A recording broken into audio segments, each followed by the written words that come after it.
पहले एक जमाना था, हम किससे कंपेयर करते थे? भाई बहनों से, अड़ोस पड़ोस वालों से, या स्कूल के लोगों से जो स्कूल में फ्रेंड्स होते थे। फिर सोशल मीडिया आ गया। अब हमारा कंपैरिजन अनजान लोगों के साथ होता है। वो कौन है, क्या है, वो भी नहीं पता, बट अरे वो कितने खुश दिखाई दे रहे हैं, उनके साथ भी कंपैरिजन। और वो छोटी सी चीज जो आई थी हम सबको जोड़ने के लिए, वो हमें खुद से ही दूर ले चुके हैं। हम खुद से दूर हो गए क्योंकि हमने अपने आप को कहना शुरू कर दिया कि सारी दुनिया खुश है, एक मेरी लाइफ को देखो कैसी लाइफ है। क्योंकि हम सोशल मीडिया पे लोगों को खुश देखते हैं। हम सोशल मीडिया पे जाते हैं, देखते हैं अरे वो लोग उधर छुट्टी पे गए, अरे वो लोग अब उधर छुट्टी पे गए।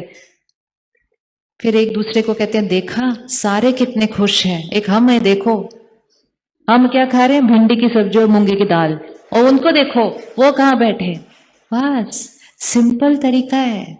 दूसरे को देख लिया, अपने भाग्य को कोस दिया और सोचा सारे खुश हैं। ये पता नहीं उनको कि वो जिन्होंने फोटो डाली हुई है ना, वो आजकल वैसे तलाक लेने की सोच रहे हैं एक दूसरे से। हाँ, ऐसा है, ऐसा है। तो वो जो कर रहे हैं वो करेंगे, वो उनका कर्म, उनका भाग्य। लेकिन हम सिर्फ खुद को उनके साथ कंपेयर करके अपने भाग्य को गवा देते हैं, ये सोच के कि उनके पास ज्यादा है, मेरे पास कम। हर रोज एक चीज जरूर करनी चाहिए। आपका मन परफेक्ट है, आपकी बॉडी ठीक है, परिवार सब ठीक है, तो रोज दिन में पता नहीं कितनी बार सिर्फ शुक्रिया शुक्रिया शुक्रिया शुक्रिया शुक्रिया करते जाना चाहिए। कितना शुक्रिया करें हम, कितना शुक्रिया करें, कितना शुक्रिया करें। लेकिन हम तो थोड़ा सा इतना नहीं होता तो हम शिकायत करने लग जाते हैं। ये एक एटीट्यूड है, ये एक नजरिया है। शिकायत करेंगे तो परफेक्ट चीज भी गलत लगती है, और शुक्रिया करेंगे तो गलत बातें भी अच्छी लगने लग जाती हैं, क्योंकि हम शुक्रिया कर रहे हैं। आज अगर हम इस हॉल में गलतियां ढूंढनी शुरू करें तो 100 गलतियां निकल सकती हैं, और हम कहेंगे ये भी गलत है, ये भी गलत है, ये भी ठीक नहीं, ये भी ठीक नहीं, ये भी ठीक नहीं है। दुखी हो जाएंगे हम गलतियां निकाल के। वो तो हॉल तो जैसा है वैसा है, लेकिन मेरा नजरिया क्या है उसको देखने का। तो जब मैंने इसके अंदर 10 गलतियां निकाली तो मैंने कहा क्या बेकार जगह पे बैठे हुए हैं हम, तो मुझे खुशी कैसे हो सकती है। और अगर हम सिर्फ आए, अभी तो कुछ देखा भी नहीं, सिर्फ देखा और कहा परमात्मा शुक्रिया, कितना सुंदर स्थान दिया है, उसके बाद सब कुछ परफेक्ट दिखाई देने लगेगा। ये परफेक्ट तो सब कुछ परफेक्ट, ये परफेक्ट नहीं तो कुछ भी परफेक्ट नहीं, क्योंकि ये लेंस है जीवन को देखने का, ये हमारा लेंस है। इसका जो रंग होगा ना, हमें दुनिया वैसे ही दिखाई देगी। तो एक छोटी सी आदत बना लेते हैं, सुबह से अपने दिन की शुरुआत शुक्रिया से करें। कर सकते हैं शुक्रिया? शुक्रिया कर सकते हैं? किस किस का शुक्रिया करेंगे? सबसे पहले सुबह उठकर, अगर आपके जीवन में कुछ भी ठीक नहीं चल रहा, ऐसा नहीं एक दो चीजें ठीक नहीं चल रही, कुछ भी ठीक नहीं चल रहा, आप उसका शुक्रिया करेंगे?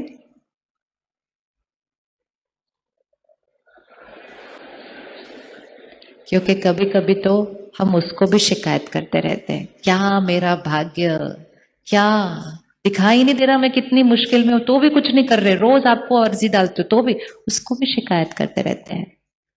शुक्रिया करना या शिकायत करना, वो परिस्थिति पर निर्भर नहीं, वो मेरे संस्कारों पर निर्भर है। उसका परिस्थिति से कोई लेना देना नहीं है बिल्कुल भी। सब कुछ बिखर रहा हो, कुछ भी ठीक ना हो, कुछ भी ठीक ना हो, तो भी सुबह उठकर कहो परमात्मा आपका बहुत बहुत बहुत बहुत बहुत शुक्रिया शुक्रिया शुक्रिया। अपने मन और शरीर का शुक्रिया कीजिए। आपके आसपास जितने लोग हैं आपके जीवन में, सुबह उठकर उनका शुक्रिया कीजिए। और जैसे आपने उनका शुक्रिया किया ना, उनको दुआएं चली गई। जो लोग आपका बहुत ध्यान रखते हैं, आपकी सेवा करते हैं, आपको बहुत प्यार से बात करते हैं, उनका शुक्रिया कीजिए। जो लोग आपको तंग करते हैं उनका,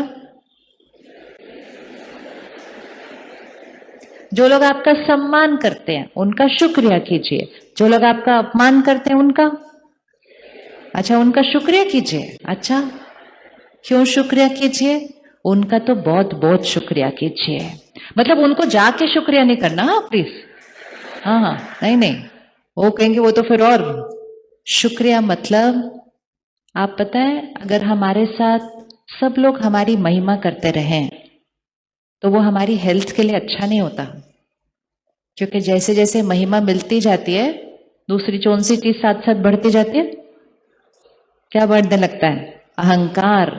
तो जो लोग हमें तंग करते हैं वो हमारे अहंकार को घटाने में हमें मदद करते। कितना शुक्रिया करें उनका, हम करें या नहीं करें शुक्रिया? जब तक वो सामने से आएंगे नहीं, वो कुछ गलत करेंगे नहीं, मेरे अंदर की सहन शक्ति यूज कैसे होगी? मेरे अंदर की क्षमा करने की शक्ति यूज कैसे होगी? मेरे अंदर की झुकने की शक्ति यूज कैसे होगी? वो आते हैं तो ही तो मेरी शक्तियां बढ़ती हैं, वो आते हैं तो ही तो मेरा अहंकार घटता है। सबसे ज्यादा तो उनका ही शुक्रिया करना चाहिए, सबसे ज्यादा उनका शुक्रिया करना चाहिए। जीवन में एग्जाम बहुत जरूरी होते हैं। जब तक एग्जाम आए ना, तो बच्चे को पता ही नहीं चलेगा कि उसने कितनी पढ़ाई की है। तो ये सारे लोग जो ऐसे वाले होते हैं, वो हमारे जीवन के छोटे छोटे एग्जाम होते हैं, और एग्जाम का तो बहुत प्यार से शुक्रिया करना चाहिए। जब उनका भी शुक्रिया करेंगे ना, तो वो हार गए, आप जीत गए। क्योंकि उन्होंने जो भी किया, आप फिर भी उनका शुक्रिया कर रहे हैं, तो वो हार जाते हैं, आप जीत जाते हैं। लेकिन अगर उन्होंने थोड़ा सा कुछ किया और हम कहते हैं मेरे साथ ऐसा कर दिया, मेरे साथ ऐसा कर दिया, तो हम हार जाते हैं और वो जीत जाते हैं। और जब वो जीत जाते हैं तो वो और तंग करते हैं, और वो जितना और तंग करते हैं, हम और हारते जाते हैं, और हम अपने भाग्य को क्या करते जाते हैं? गवाते जाते हैं। तो पहला शब्द आज का, शुक्रिया। और शुक्रिया मेरे जीवन में क्या हो रहा है उस पर निर्भर नहीं, शुक्रिया मेरा संस्कार। अगर आपके घर बहन कोई आती है सुबह सफाई करने के लिए, जिस दिन वो आए उस दिन शुक्रिया, और जिस दिन वो नहीं आए, जिस दिन वो नहीं आए, जिस दिन वो नहीं आए उस दिन हम कहेंगे बैठे बैठे मेरा वजन बढ़ रहा था, शुक्रिया नहीं आई, अब आज मैं सफाई करती हूँ अपने घर के। शुक्रिया बस। और नहीं तो आई नहीं, जब देखो छुट्टी ले लेती है, इनका क्या है, चली गई आराम से सो जा। एक बात, एक परिस्थिति, मेरे यहाँ 1000 संकल्प चलते जाते हैं। उसने तो फिर भी नहीं आना, घर को तो मैंने फिर भी साफ करना है, लेकिन मन को मैला करके घर को साफ किया तो उसका भी तो कोई फायदा नहीं होता है। उसका फायदा क्या हुआ? तो हर स्टेप पे हमें चेक करना है, वो बहन नहीं आई, मेरे कंट्रोल में नहीं, लेकिन मैंने अब सोचना कैसे है, वो पूरी तरह से मेरे कंट्रोल में है। और सोचने का लेंस ये होना चाहिए कि चाहे कोई भी बात आ जाए, उस बात में भी कल्याण को ढूंढिए, क्योंकि हर बात में एक कल्याण समाया हुआ होता है। परमात्मा हमें एक बहुत सुंदर लाइन सिखाते हैं कि जीवन में कुछ भी आ जाए, और कुछ भी मतलब कुछ भी, जैसे ही वो बात आए तो पहली थॉट, इसमें मेरे लिए कल्याण है। बोलिए एक बार। अब अपने जीवन की बात लेकर आइए सामने, कोई भी बात, छोटी बड़ी, बहुत बड़ी, बहुत बहुत बड़ी, उस बात को देखिए और उस बात को कहिए, इसमें भी मेरे लिए कल्याण है। बोलिए अभी। आपको पता है जीवन की हर बात में कल्याण होता है, अगर हम कहें कि उसमें मेरे लिए कल्याण है। लेकिन हम क्या करते हैं, जैसे कोई बात आती है हम कहते हैं इतनी बड़ी बात अब कैसे होगा, अब तो मेरा कुछ भी ठीक नहीं होगा, अब तो ऐसे नहीं होगा। बात का साइज इतना सा होता है, लेकिन हम ऐसे बोलकर हम छोटे हो जाते हैं और बात बड़ी हो जाती है, बात जीत जाती है, हम हार जाते हैं। और जैसे ही बात आई और हमने कहा इसमें भी मेरे लिए कल्याण है, हम ऊपर चले जाते हैं, बात नीचे रह जाती है, हम जीत जाते हैं, बात हार जाती है, और जीत जीत कर हमारा भाग्य श्रेष्ठ होता जाता है। भाग्य बात पर निर्भर नहीं है। कुछ शब्दों को अपनी भाषा बना लेना चाहिए और फिर उसका प्रयोग करना चाहिए। ये कोई अंधविश्वास नहीं, ऐसे ही बोल दिया इसमें मेरे लिए कल्याण है। उसको बोलिए, उसको फिर मानिए और थोड़े दिन में देखिए कि राइट, इसमें भी कल्याण निकला है। अगर आप अपने जीवन को रिवाइंड करें, बहुत सारी बातें आपके जीवन में आई होंगी। जब आई थी तो लगा ऐसा क्यों हुआ, वैसा क्यों हुआ, लेकिन 6 महीने बाद, साल बाद, 2 साल बाद, कई बार तो 5 साल बाद हम कहते अच्छा हुआ वो हुआ ना, फायदा हो गया उसमें। किसके पास जीवन में ऐसी बात है जिसको बाद में लगा कि अच्छा हुआ वो वाली बात आई थी? देखो, ऑलमोस्ट एवरीबडी। जब वो बात आती है तो हम कहते क्यों ऐसा हुआ, और कुछ साल के बाद हम कहते हैं अच्छा हुआ जो हुआ। लेकिन उस दिन कह देते अच्छा हुआ जो हुआ तो यहाँ का भाग्य ना गवाते, बाद में बाहर वाला अच्छा तो हो ही जाता है।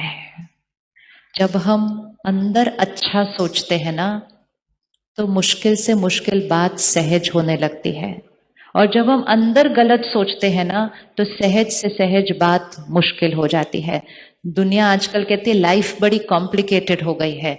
लाइफ कॉम्प्लिकेटेड नहीं, सोच कॉम्प्लिकेटेड हो गई है। लाइफ तो बहुत सिंपल है, लाइफ बहुत सिंपल है, सोच कॉम्प्लिकेटेड हो जाती है।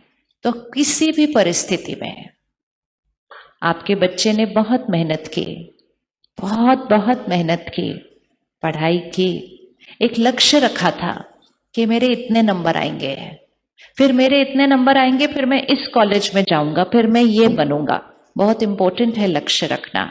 इसको चेक करना कैसे वर्क करता है।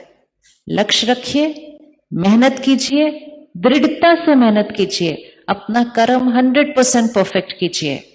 लेकिन उसके बाद अगर वो रिजल्ट वो नहीं आया जो हमें चाहिए था, या हमें उस कॉलेज में नहीं मिला जो हमें चाहिए था, तो हमें सिर्फ एक संकल्प करना है, दो भी नहीं, सिर्फ एक संकल्प करना है, इसमें मेरे लिए अच्छा है इसलिए मुझे ये कॉलेज मिला है, ये मेरे अच्छे के लिए ये मिला है। ताली नहीं बजाओ, पहले बोलो ये कर सकते हैं हम या नहीं कर सकते। पता है क्यों? क्यों? जैसे ही आप उस कॉलेज में जाएंगे या वो बच्चा उस कॉलेज में जाएगा और वो ये थॉट से जाएगा इसमें मेरे लिए अच्छा है, उसके बाद वो उस कॉलेज में एक्सेल करेगा। लेकिन अगर एक बच्चा बहुत अच्छे कॉलेज में भी चला जाए लेकिन सोचे मुझे इधर नहीं आना था, मुझे तो उधर जाना था, ये सही नहीं हुआ मेरे साथ, ये अच्छा नहीं हुआ, और वो ना सोचे तो उसके माँ बाप सोचे, पड़ोसी अड़ोसी बोलते रहे अरे आपको उधर नहीं मिला, ये कॉलेज तो थोड़ा ठीक ठाक ही है, इतना नहीं, तो वो पूरा जीवन उस बात को अपने बैकग्राउंड माइंड में पकड़ के चलता है कि मेरे साथ सही नहीं हुआ। ये विक्टिम फीलिंग के साथ वो पूरा जीवन चलता है और फिर वो उसका संस्कार बन जाता है। कुछ भी जीवन में थोड़ा सा ठीक नहीं था, मेरे साथ अच्छा नहीं हुआ, मेरे साथ सही नहीं हुआ। जीवन में जो हुआ वो हुआ, लेकिन जब उसने रिकॉर्ड कर लिया मेरे साथ अच्छा नहीं हुआ, तो जो अच्छा भी हो रहा होगा वो अच्छा दिखाई देगा नहीं। जीवन यहां नहीं है, जीवन यहां है, जीवन यहां है। आज हम सब जो कुछ कर रहे हैं, क्या आपको लगता है बहुत ज्यादा फर्क पड़ा हम कौन से कॉलेज में गए थे? आज क्या आपको कोई पूछता है आप कौन से कॉलेज में गए थे? आज कोई आपको पूछता है आपके कितने नंबर आए थे? लेकिन उस दिन हमने उसको अपने जीवन का सबसे बड़ी बात बना के रख दी थी। जब तक हम पढ़ रहे हैं हम 100% मेहनत करेंगे, लेकिन कभी कभी हमारे कर्म, बहुत श्रेष्ठ कर्म, हमें एक जगह नहीं दूसरी जगह लेकर जाते हैं। हमें लगता है वो गलत है, नहीं वो सही है, लेकिन क्योंकि मेरी अटैचमेंट हो गई थी इससे, नहीं यही होना चाहिए, यही होना चाहिए, तो मुझे दूसरी अच्छी चीज भी अच्छी दिखाई नहीं देती है। ये मेरी सोच है। It is not about what has happened, it is about how I am thinking about what has happened. तो जो भी मेहनत हर चीज में करनी है, पुरुषार्थ हर चीज का करना है, लेकिन रिजल्ट जो भी आए तो रिजल्ट को शुक्रिया करके स्वीकार करके सिर्फ एक ही लाइन कहनी है, परमात्मा शुक्रिया, मैंने सोचा था कि मुझे वहां जाना है, लेकिन आपने मुझे गाइड किया कि मैं वहां नहीं यहां गया, इसमें पक्का मेरे लिए कल्याण है। और अपने मन की स्थिति को यहां उठाओ और यहां जाकर जो करना था उसको अपनी क्षमता से भी ज्यादा बढ़िया करके दिखाओ, और फिर कहो राइट बात है, कल्याण ही तो निकला यहां जाने से, गलत क्या हुआ इसके अंदर। सोच सोच। और अगर नहीं तो सब कुछ भी अच्छा, तो कहते इतना अच्छा नहीं है, थोड़ा और होना चाहिए, थोड़ा ये होना चाहिए, भरपूरता। तो परिस्थिति, कोई भी परिस्थिति आ जाए, क्या दुआ देंगे हम परिस्थिति को? इसमें इसमें बोलिए, इसमें। इवन अगर आपको आज पता चले ना कल कि आपको कोई बीमारी हो गई है, होगी नहीं, चिंता नहीं करना, लेकिन अगर आपको कोई बीमारी भी आ जाती है ना, तो भी कहना इसमें भी मेरा कल्याण है। मैं अपनी लाइफ की वैल्यू ही नहीं कर रहा था, अब मैं अपने लाइफस्टाइल को ठीक करूंगा, अब मैं डाइट को ठीक करूंगा, अब मैं एक्सरसाइज को ठीक करूंगा, और सिर्फ मैं नहीं, मेरा पूरा परिवार ठीक करेगा। और 6 महीने के बाद हम उस बीमारी को शुक्रिया करेंगे, क्योंकि तुम आते नहीं तो हम तो वैसे ही जीते रहते, तुम आए और तुमने हमारे पूरे घर का जीने का तरीका ही बदल दिया। आपका कितना कितना कितना शुक्रिया, उस बीमारी का भी शुक्रिया। शुक्रिया तो वो नजरिया होता है। तो कह सकते हैं हर बात का कल्याण है। अभी आंख बंद करो, अपने जीवन की बात लेकर आओ और देखो उसको, और कहो शुक्रिया, आप आए, मेरी शक्ति बढ़ाने के लिए आए, मैं शक्तिशाली आत्मा हूं, परमात्मा मेरे साथ है, परमात्मा मेरा साथी है, और मुझे संपूर्ण निश्चय है कि मेरे साथ सिर्फ और सिर्फ सब कुछ परफेक्ट परफेक्ट और परफेक्ट ही होता है। इस परिस्थिति में भी मेरा बहुत बड़ा कल्याण समाया हुआ है। शुक्रिया। कह सकते हैं। अब हमें क्या करना है, इसको हर रोज करना है थोड़े दिन के लिए, ठीक है? क्योंकि हम अपने मन की सोचने के तरीके को बदल रहे हैं। वो मन जो हर चीज में गलती ढूंढ सकता था, हम उस मन को गलत चीज के अंदर भी अच्छाई ढूंढना सिखा रहे हैं, क्योंकि नजरिया हमारा है। अगर मैं चाहूं, मैं इन सब फूलों में गलती ढूंढ सकती हूँ, और अगर चाहूं तो मुरझाए हुए फूल को भी प्यार से अपने पास रखते हैं। चॉइस तो अपनी है, वो फूलों पे डिपेंडेंट नहीं। तो हर परिस्थिति में कल्याण और हर व्यक्ति को दुआएं हैं। ये 2 चीजें अगर हमने आज से करनी शुरू कर दी, तो ये आत्मरूपी बैटरी कभी घटेगी नहीं, हमेशा भरपूर रहेगी। चाहे कोई कैसा भी व्यवहार करे और कैसा भी, मतलब कैसा भी, एक चीज हमेशा याद रखिएगा, मौसम ऐसा चल रहा है जहां आत्माओं की शक्ति थोड़ी सी घटी हुई है, और वो कोई भी हो सकते हैं, वो आपके बच्चे भी हो सकते हैं। वातावरण, मीडिया का असर, मीडिया मतलब सारा दिन जो सुनते पढ़ते देखते रहते हैं, प्रभाव, संग का रंग, थोड़ी सी शक्तियां घटी हुई हैं। अचानक कोई भी कैसा भी व्यवहार कर सकता है। हमें याद रखना पड़ेगा, ये उसकी शक्ति की कमी का निशान है। ऐसी आत्मा पर रहम रहम रहम आना चाहिए। जो कमजोर है उससे गुस्सा करना, उससे नाराज होना,